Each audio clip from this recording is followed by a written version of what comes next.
वासुदेवं हरिम् अच्युतं केशवं राम नारायणं कृष्णदामोदरं वासुदेवं हरिम् श्रीधरं माधवं गोपिकावल्लभं श्रीधरं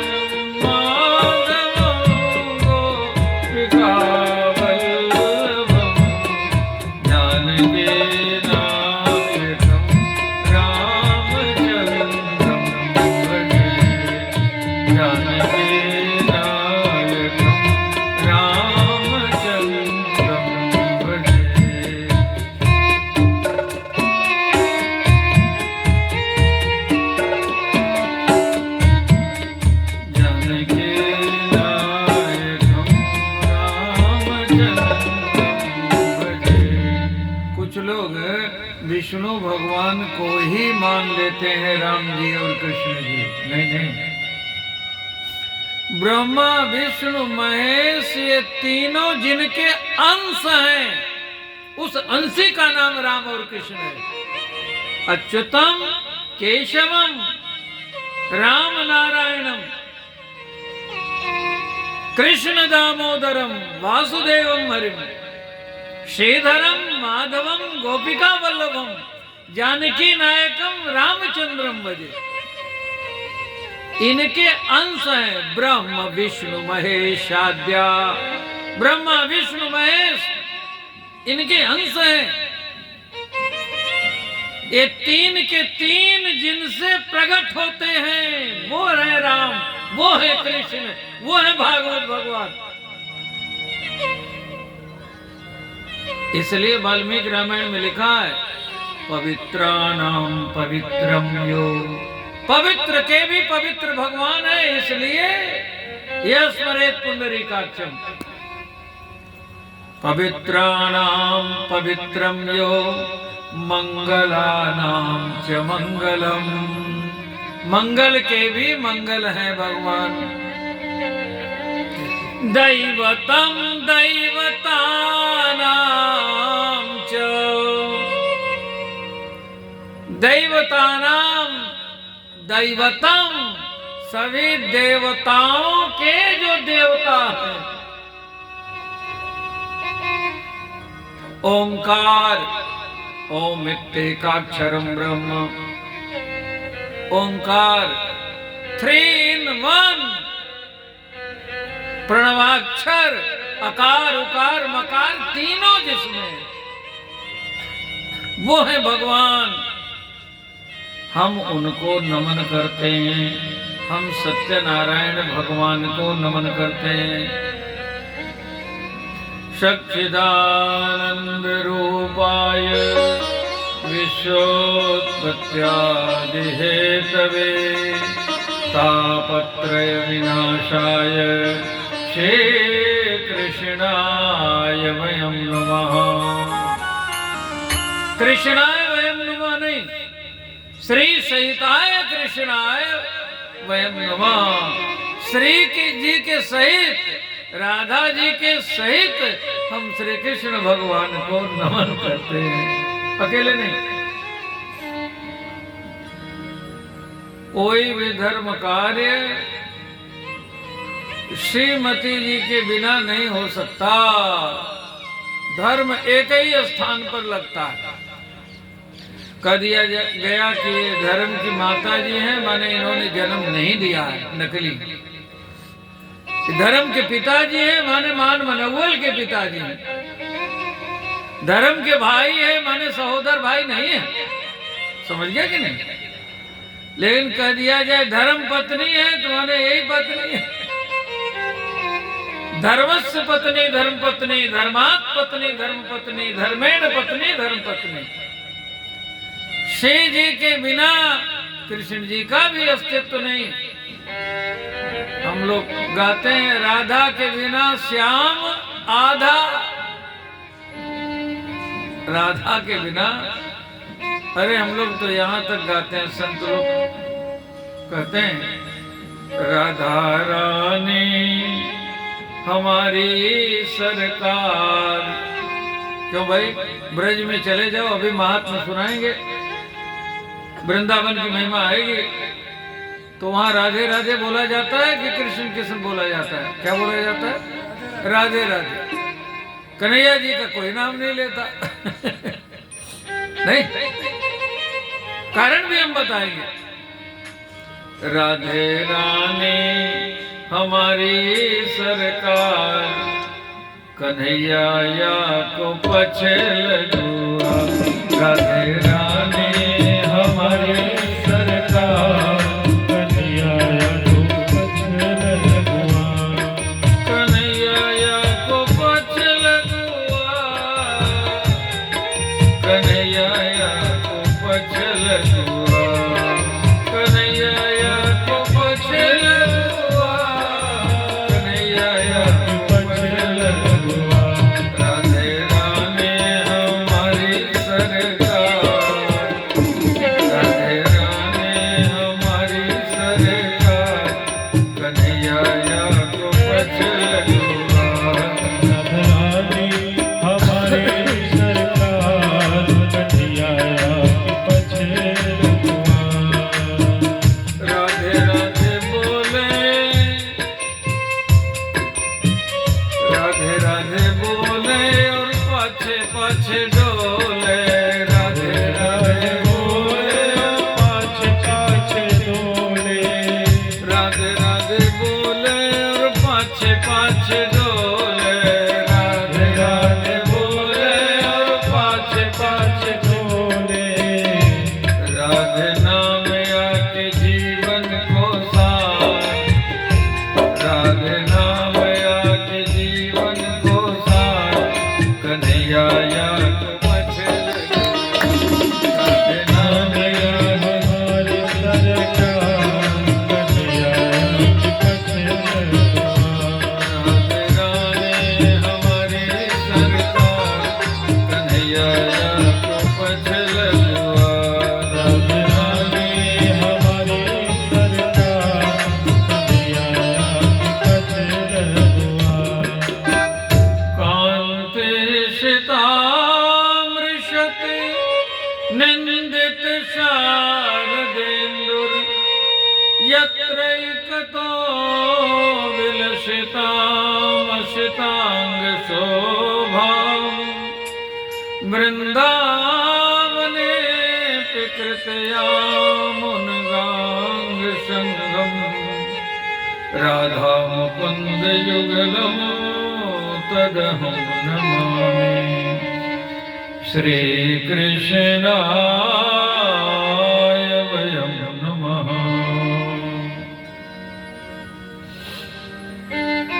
श्री कृष्णाय वयं नमः। श्री शैताय कृष्णाय वयं नमः।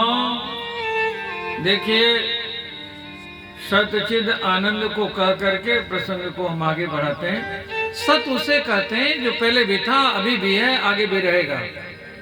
त्रिकाला बाध्यत्वम सत्यत्वम, सत्य उसे कहते हैं। अब जैसे जिस शरीर में हम लोग बैठे हैं, बचपन से ऐसा तो नहीं मिला था, बोलो, आगे भी ऐसा नहीं रहेगा, ये झूठ है। लेकिन बचपन में भी हम रहे, जवानी में भी हम ही रहे, और बुढ़ापे में भी हम ही हैं। तो जो हम जिसको कह रहे हैं, जो नहीं बदला, बचपन का शरीर बदला, लेकिन आप बदले क्या? जवानी का बदल गया, आप बदले क्या? जो नहीं बदलता वो सत्य है, जो बदल जाता है वो झूठ है। समझ गए? सत्य चिद, जिसकी चेतना से चेतन है सत्य। वो चेतन कौन है? जो नहीं बदलता कौन है? उसे कहते हैं जीवात्मा। क्या बोलते हैं? अब देखिए, कथा का रहस्य भी समझते जाएं आप लोग, नहीं? और ऐसा भी करेंगे कि आप मस्ती में झूमते भी रहेंगे, नहीं तो इतनी देर बैठना संभव नहीं। लेकिन जो प्रयोजन है कथा का वो भी मिलना चाहिए। चिद, चेतन कौन है? जीवात्मा। तो आत्मा को जीवात्मा क्यों कहते हैं? जीवात्मा इसलिए कहते हैं जो स्वयं जीवित रहे और जहां रहे वहां सबको जीवित रखे। जैसे ये बल्ब जल रहा है, इससे सबको प्रकाश मिल रहा, जो स्वयं प्रकाशित है। विराजे विराजे, आदरणीय सांसद जी पधारे, सभी लोग विराजे।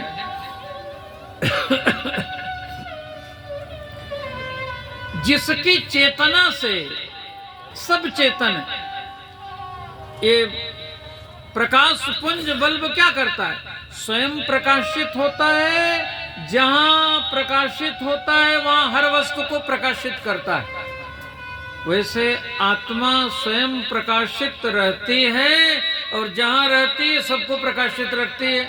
आंख देख रही है, कान सुन रहा है, मन मस्तिष्क काम कर रहा है, जिसके कारण इसको जीवात्मा क्यों कहते हैं? जीव स्वयं जीवित है, सबको जीवित रखे हुए है, चेतन है। जिसके निकल जाने से सत्य की परिभाषा बदल जाती है। आप लोगों ने काशी में सुना ही होगा, राम नाम सत्य है, सब सुनते हैं। बचपन में बतलाते हैं धराधाम सत्य है, जवानी में सिखलाते हैं अर्थ काम सत्य है, और पिंजरे का पंछी जब पिंजरे को छोड़ जाता है तो अंत में जोर जोर चिल्लाते हैं, सुन ले भाई राम नाम सत्य है। अब क्या सुनेगा वो? सुनने का अब समय है, सत्य को अब समझने का समय है। जन्म जन्म की बिगड़ी बनाने का अब समय है। अब ना बनी तो फिर ना बनेगी, अब ना बनी तो फिर ना बनेगी, अब ना बनी तो फिर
जन्म जन्म की बिगड़ी बनाने के लिए मिला है।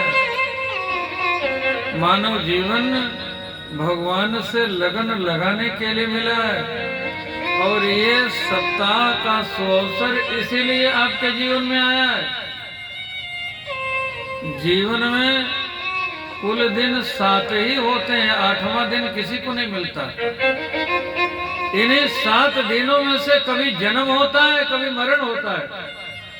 इन्हीं 7 दिनों में कभी अद्भुत सुख मिल जाता है, कभी बहुत कठिन दुख मिल जाता है, कभी किसी का संयोग मिल जाता है, कभी किसी का वियोग मिल जाता है। यही 7 दिन हमारे कल्याण के लिए, ये 7 दिन भगवान को समर्पित कर देने का नाम सप्ताह है। राजा परीक्षित को 7 दिन मिला था, लेकिन हम लोगों को मिला है 7 दिन। संकल्प कर लो, कथा सुनेंगे तो 7 दिन की गारंटी मिल जाएगी। क्षणार्धम नैव जानामि विधाता किं करिष्यति।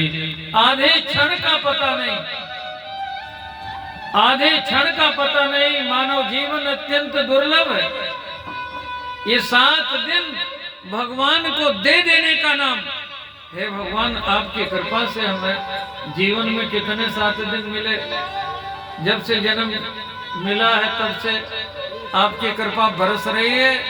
हमने ये 7 दिन आपको समर्पित कर दिया, इसे तो सप्ताह कहते हैं। राजा परीक्षित तो माध्यम है।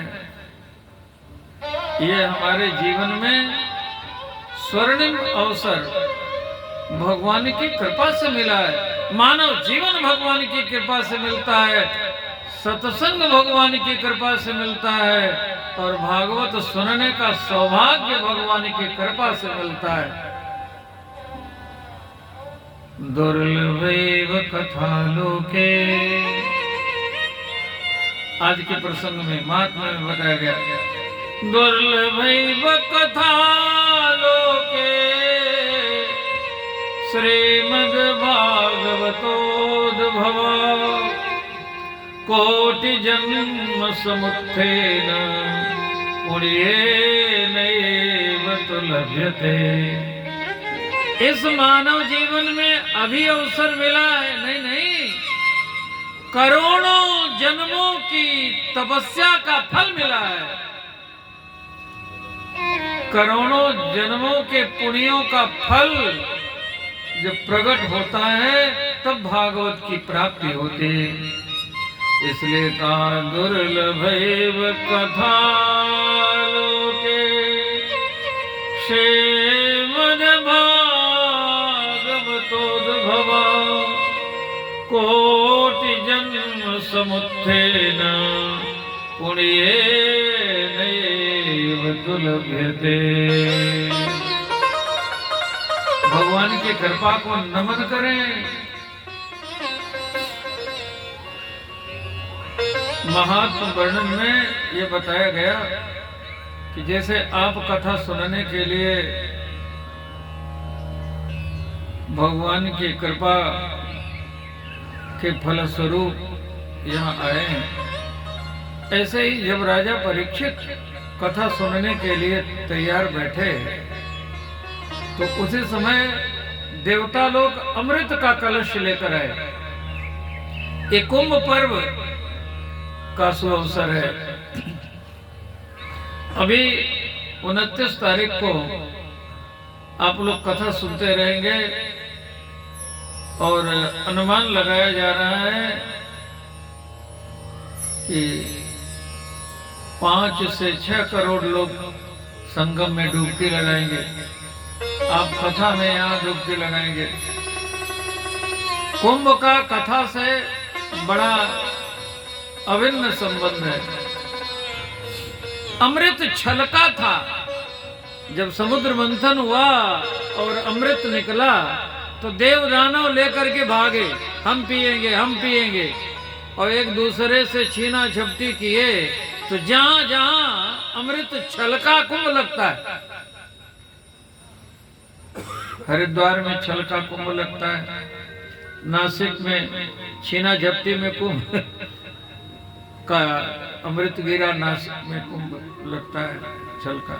उज्जैन में जगड़ते जगड़ते लोग पहुंचे, वहां अमृत की बूंदें गिरी तो कुंभ लगता है। प्रयागराज में माघ में छलका था, इसलिए माघ में माघ बड़ा ही पवित्र महीना। और काशी में द्वितीया तिथि शंकर भगवान को बहुत प्रिय है। द्वितीया की चंद्रमा को माथे पर धारण करते हैं। आप काशी में कथा सुन रहे हैं तो द्वितीया को कथा की पूर्णावती मध्य में 29 तारीख को अमावस्या कुंभ पर्व योग आएगा।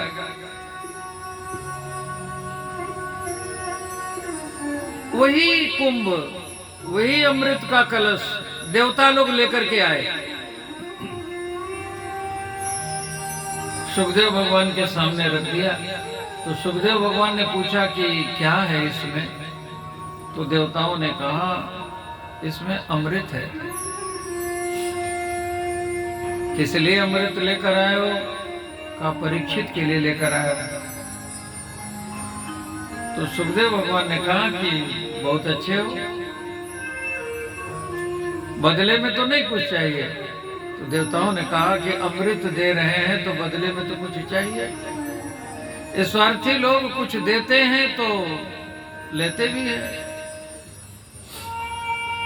और स्वार्थियों में देवताओं का नाम सबसे पहले लिया जाता है, दूसरे नंबर पे मनुष्यों का नाम आता है, और तीसरे नंबर पर मोक्ष सुख चाहने वाले मुनियों का भी नाम आता है।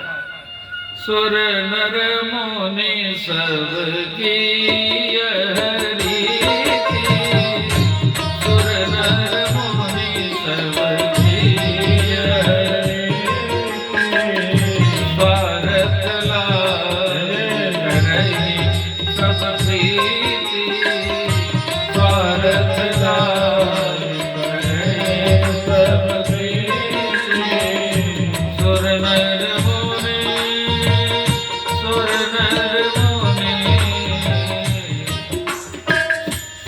देवताओं का नाम नंबर 1 पर लिया गया। तो देवताओं ने कहा कि अमृत दे रहे हैं तो बदले में अमृत ही हमको चाहिए। कौन सा अमृत? तो कहा कथा अमृत। अमृत कितना बहुमूल्य है, देवता सहज दे रहे हैं, बिना मांगे दे रहे हैं।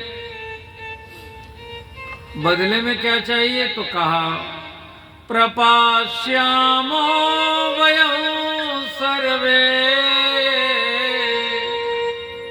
श्रीमद्भागवतामृतम्। तो सुखदेव भगवान ने कहा नकली अमृत दे करके असली अमृत लेना चाहते हो? सुखदेव भगवान के शब्द हैं। सुखदेव भगवान ने स्वर्ग के अमृत को कांच का टुकड़ा बताया। क्या बताया? कांच का टुकड़ा। और ये जो अमृत आप पी रहे हो, भागवतामृत पी रहे हो, कथामृत पी रहे हो, इसको बहुमूल्य मणि बताया। क्व सुधा क्व कथा लोके क्व कांचः क्व मणिर्महान्। आप श्रद्धा से कथा सुनने आते तो हम आपको कथा सुनाते। कथा का मोल कौन दे सकता है? कथा तो बहुमूल्य है। जिसकी जैसी श्रद्धा।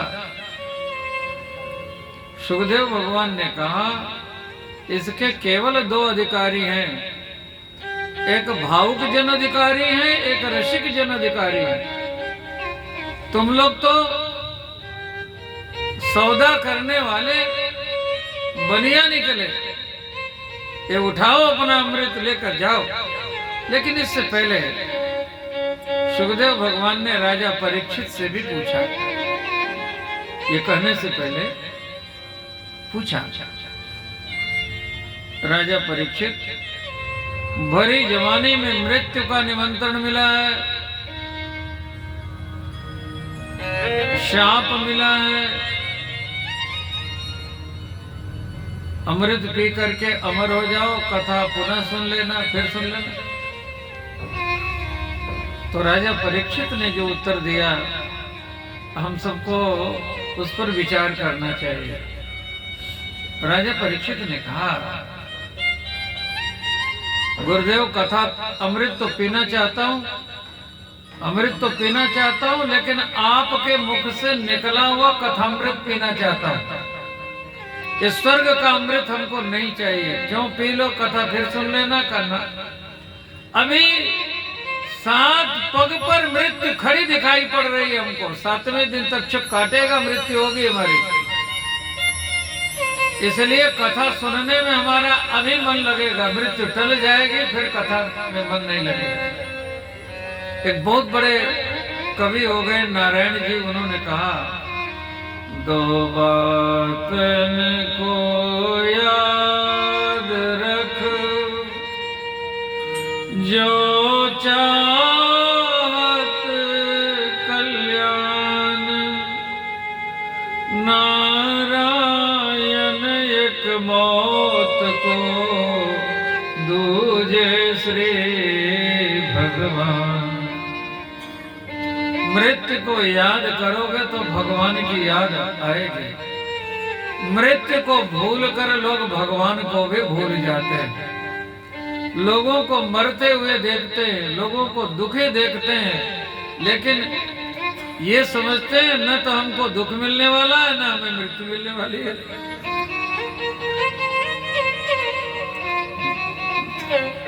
सावधान होकर के जीवन जीना चाहिए।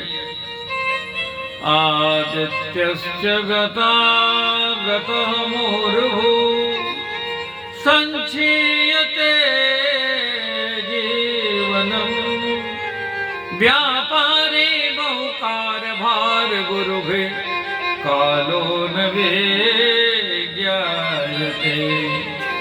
दृष्ट्वा जन्म जरा विपत्ति मरणम्, त्रासस्य नोत्पद्यते। पीत्वा मोहमयी प्रमाद मदिरा, उन्मत्त भूतो जगते।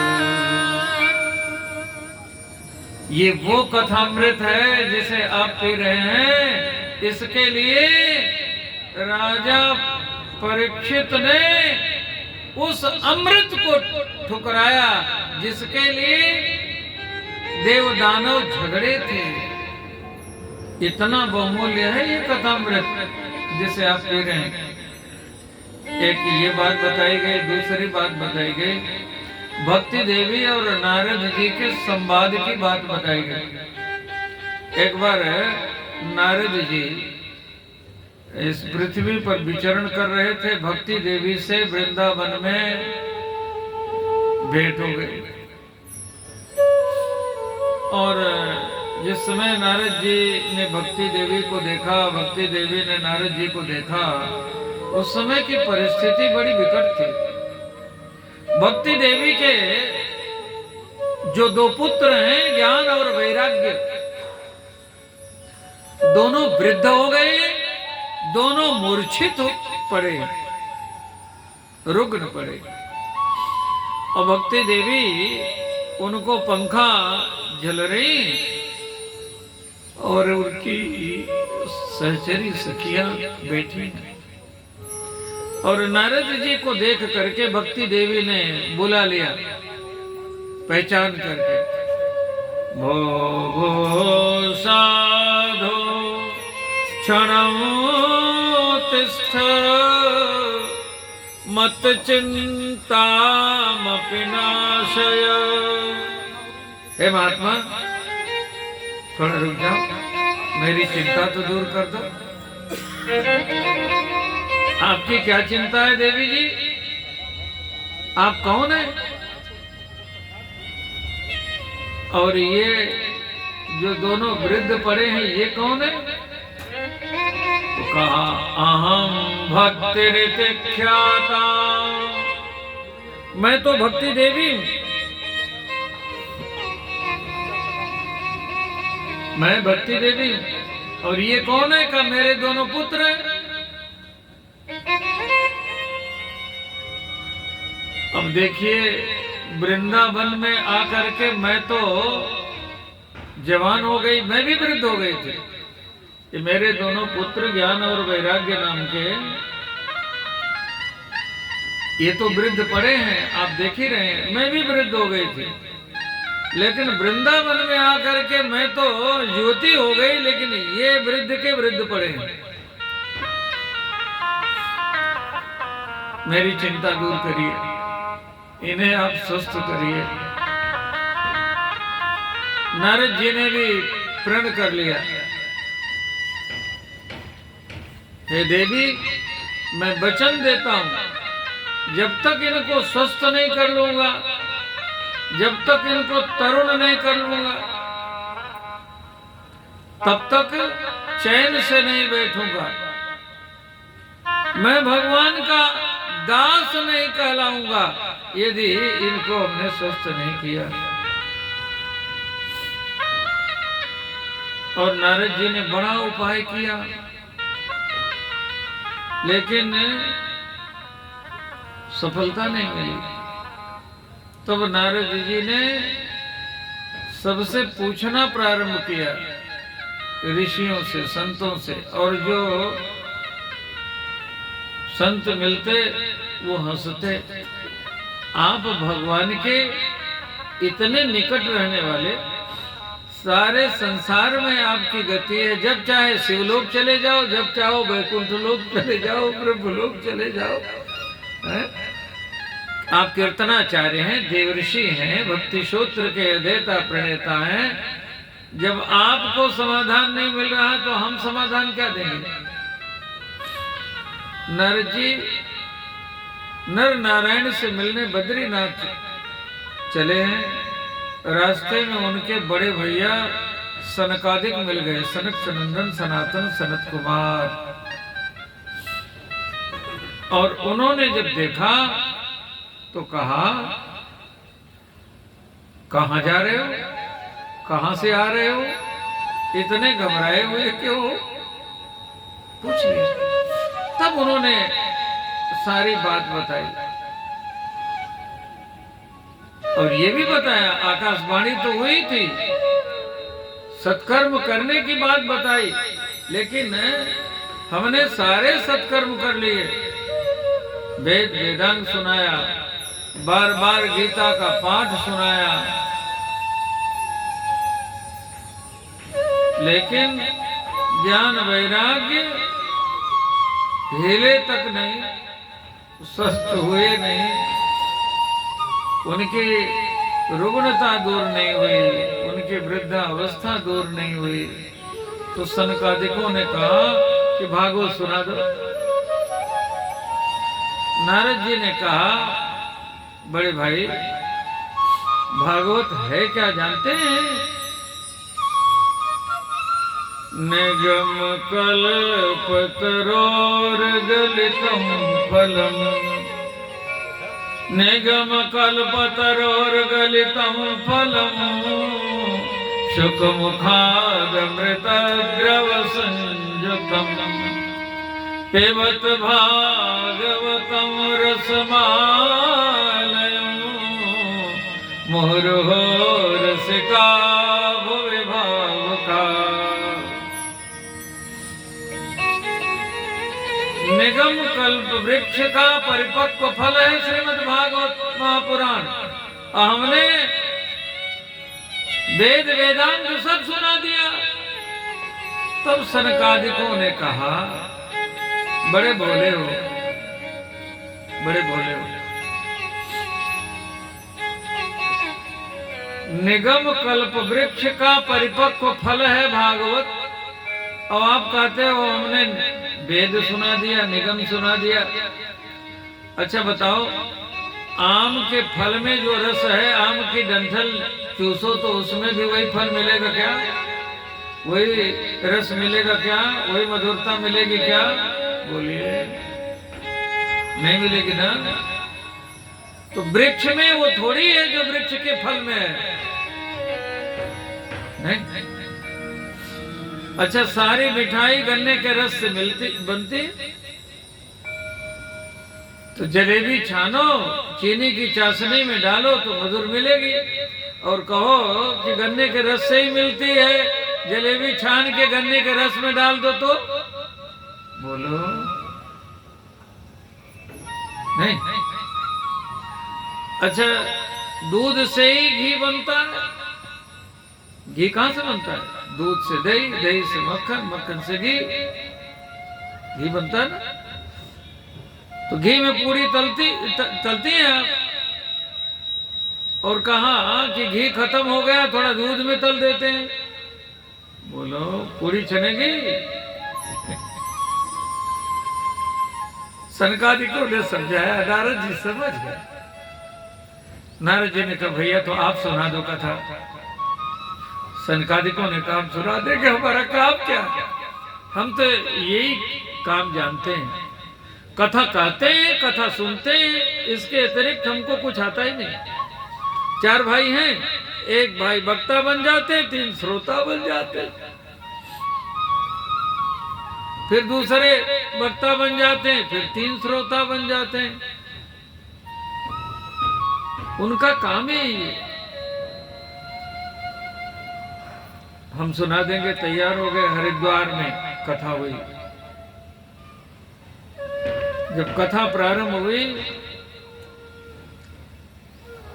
अब समय कम है, विस्तार से हम प्रसंग नहीं सुना रहे हैं, लेकिन थोड़े थोड़े में हर बात बताएंगे आपको, हर बात बताएंगे।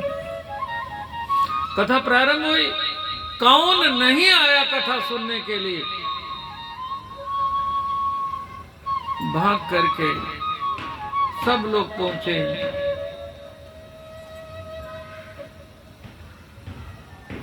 और कथा का प्रभाव इस प्रकार का पड़ा।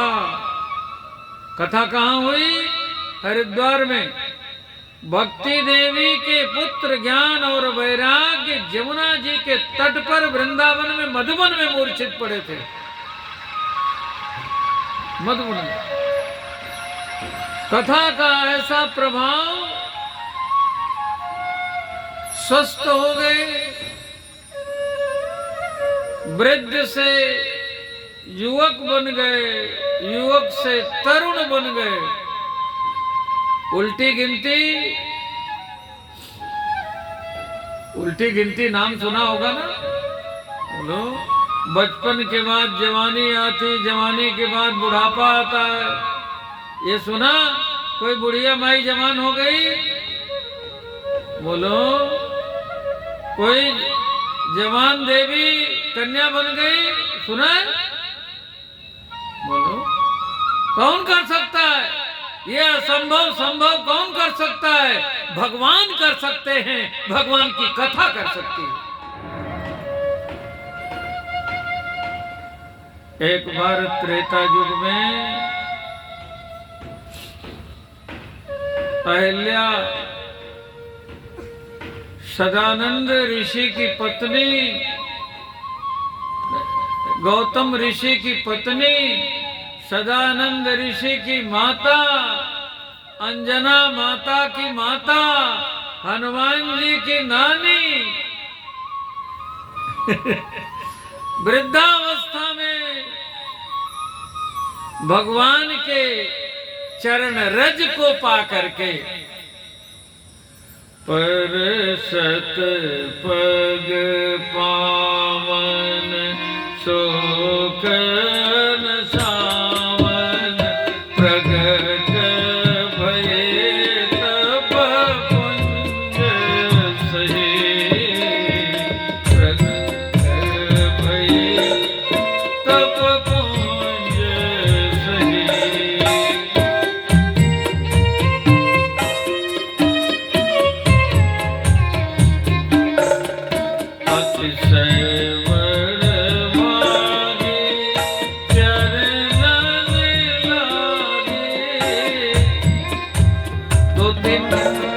पद केवल बोल रहा हूं।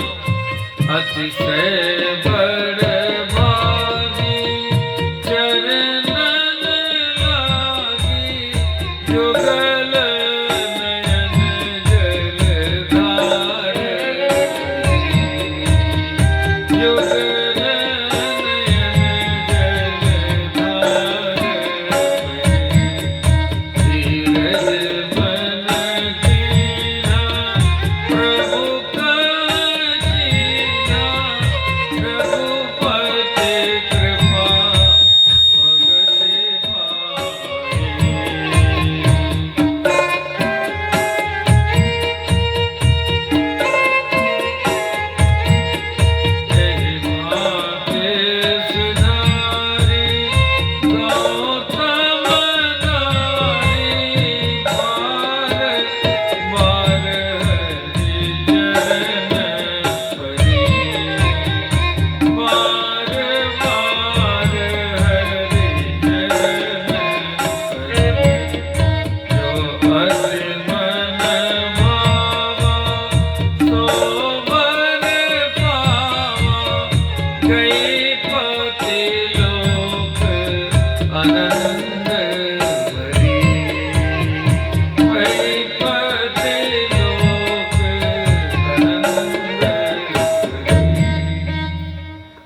माता वृद्धावस्था में थी,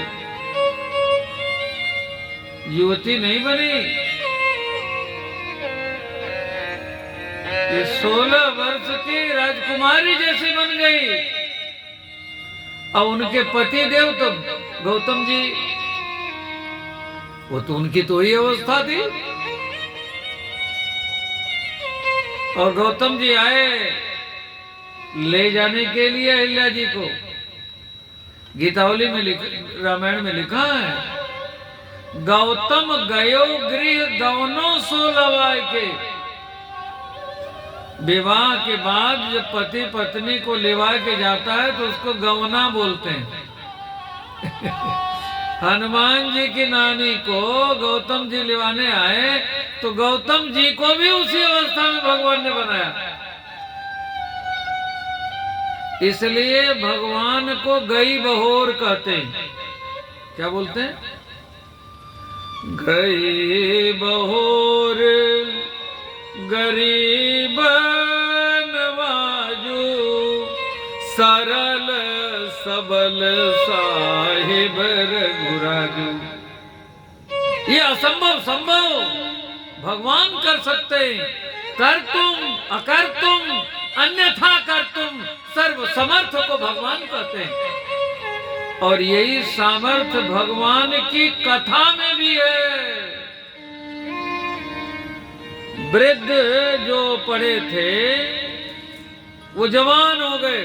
भागवत जी में लिखा, जवान नहीं हो गए, तरुण हो गए। और जहां कथा हो रही थी उनको लेकर के भक्ति देवी आ गई। भक्ति सुतौ तौ तरुणौ गृहीत्वा। तरुण किसको कहते हैं जी? तरुण विवाह होने से पहले वाली अवस्था का नाम तरुणाई है। और थे कैसे? वृद्ध।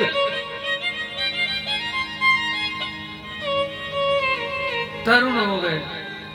भक्ति सुतौ तौ तरुणौ गृहीत्वा, प्रेमैक रूपा सहसा विरासे। श्री कृष्ण गोविंद हरे मुरारे, नाथे तिनावा निमोहर भजन के। नाथे तिनावा निमोहर भजन के। भक्ति सुनौ तौ तरुणौ गृहीत्वा, प्रेमैक रूपा सहसा विरासे। श्री कृष्ण गोविंद हरे मुरारे, नाथे तिनावा निमोहर। सब कीर्तन करते हुए पहुंचे। श्री कृष्ण गोविंद हरे मुरारे, हे नाथ नारायण वासुदेव। और कीर्तन करते हुए लोग पहुंचे हैं। और बहुत से लोग कीर्तन करते हो, बड़ी भीड़ कीर्तन करते हो तो शब्द अलग बताते हैं। 3 नहीं है, भक्ति देवी और उनके दोनों पुत्र ना, इनके साथ बहुत सारे लोग हैं। ये बहुत सारे लोग कौन है? जो कथा में यहाँ उपस्थित हैं। कथा में आप लोग इतने लोग बैठे हो, एक दूसरे को आप लोग देख रहे हैं, लेकिन इतने ही नहीं है। यहाँ भगवती राधा रानी के साथ श्याम सुंदर तो हैं। श्री कृष्णाय वयम नमः, श्री सहिताय कृष्णाय वयम नमः। हम लोग भगवान को नमन कर रहे हैं, लेकिन केवल भगवान राधा कृष्ण नहीं है, जहां ये होते हैं वहां 33 करोड़ देवता होते हैं। कितने होते हैं? आजकल कुछ बुद्धिवादी 33 कोटि को 33 प्रकार मूर्ख कहने लगे हैं। 33 करोड़ हैं और देवियां 56 करोड़ हैं।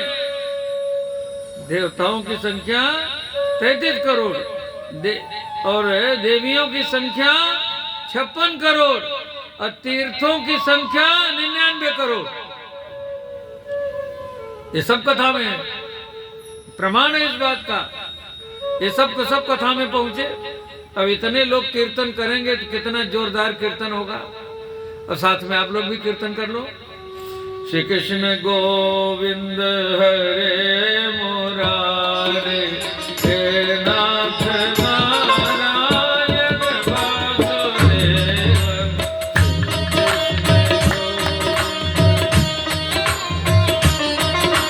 सभी गाओ।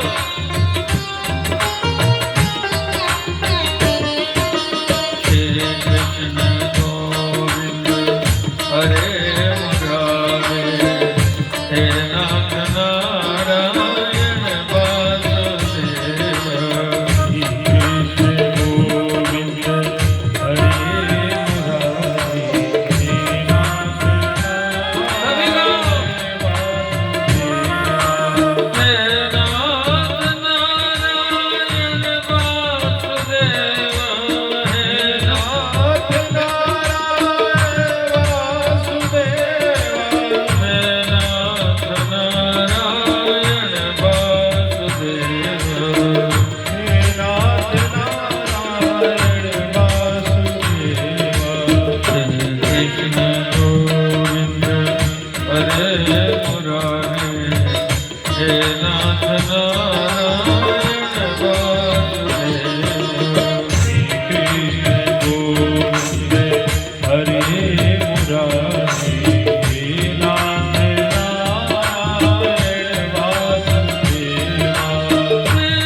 साथ में कौन है?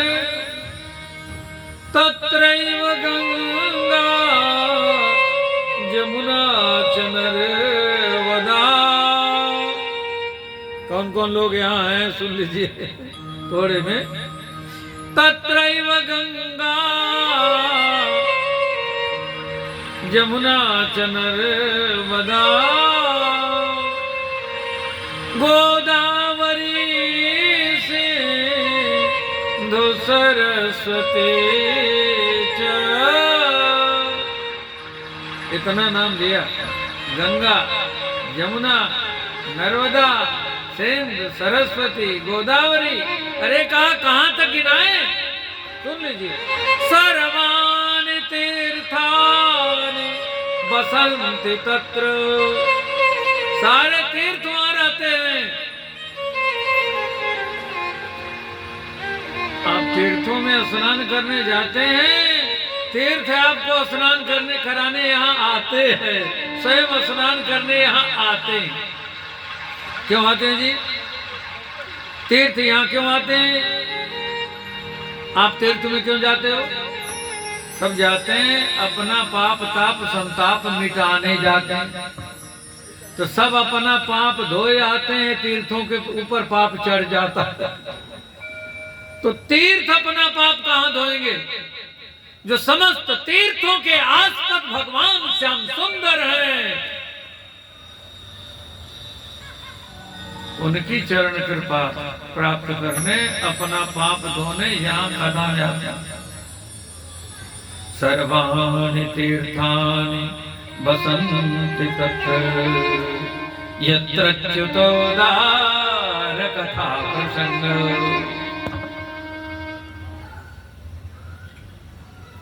तुम भक्ति देवी के पुत्र कथा सुनकर के, इसका कथा का प्रभाव सर्वत्र सर्वत्र कथा का प्रभाव।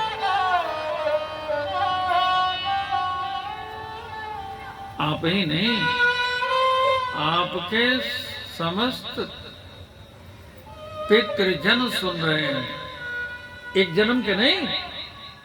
ये बांधवा बांधवा वास्य, ये अन्य जन्मनि बांधवा।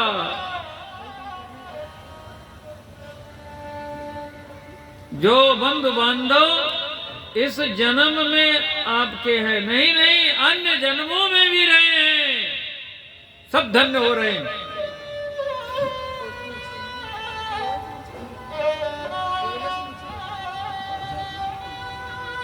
नारद जी ने कहा, देवी हमने कहा ना, तदा नाहं हरेर दासो, मैं भगवान का दास नहीं कहलाऊंगा यदि आपको स्थापित नहीं कर दिया। हे देवी आप ज्योति हैं। धन्यम वृंदावनम तेना भक्तिर्नृत्यति यत्र च। वृंदावन में आकर के आप ज्योति हो गई और कथा सुन करके आपके पुत्र तरुण हो गए। वृथा वृथा खेदय से बाले, अहो चिंता तुरा कथम, श्री कृष्ण चरणाम्भोजम अस्मर दुखम गमिष्यति। ये भक्ति देवी के लिए केवल नारद जी ने कहा था, हम सब के लिए कहा था। क्या कहा था? द्रौपदी च परित्राता येन कौरवकश्मला, पालिता गोप सुंदर्य स कृष्ण पापिनो गता। वो भगवान कृष्ण कहीं गए हैं क्या? यही है। तो हम लोगों को भी विश्वास करना चाहिए ना। भक्ति देवी ने विश्वास किया, उनको फल मिला। अच्छा, भागवत की कथा से और किसको किसको फल मिला? ये तो बड़े पुण्यात्मा भाई, भक्ति साक्षात भक्ति देवी। तुम तो भक्ति प्रिया ये भगवान की प्राण प्रिया है भक्ति देवी ना।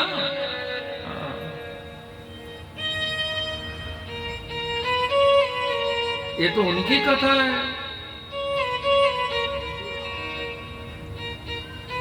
शौनकादिक कथा सुन रहे हैं और सूत जी कथा सुना रहे हैं। यहाँ हरिद्वार में सनकादिक कथा सुना रहे हैं, नारदादी कथा सुन रहे हैं। बोलिए, ये तो बड़े पुण्यात्मा है। भागवत की कथा से किसका उद्धार होता है? किसका उद्धार होता है?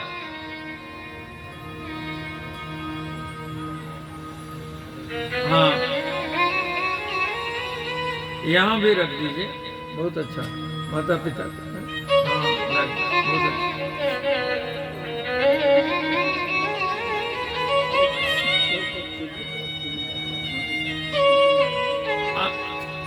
आज तो यहाँ हमारे पास कर दीजिए, फिर आगे बना देंगे। यहाँ हमारे पास रख दीजिए।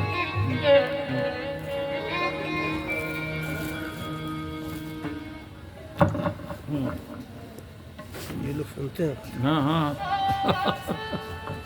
बहुत अच्छा। वहाँ आसन बनवा देंगे।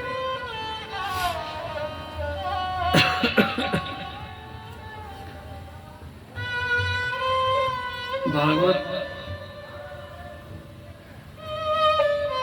की कथा सुन करके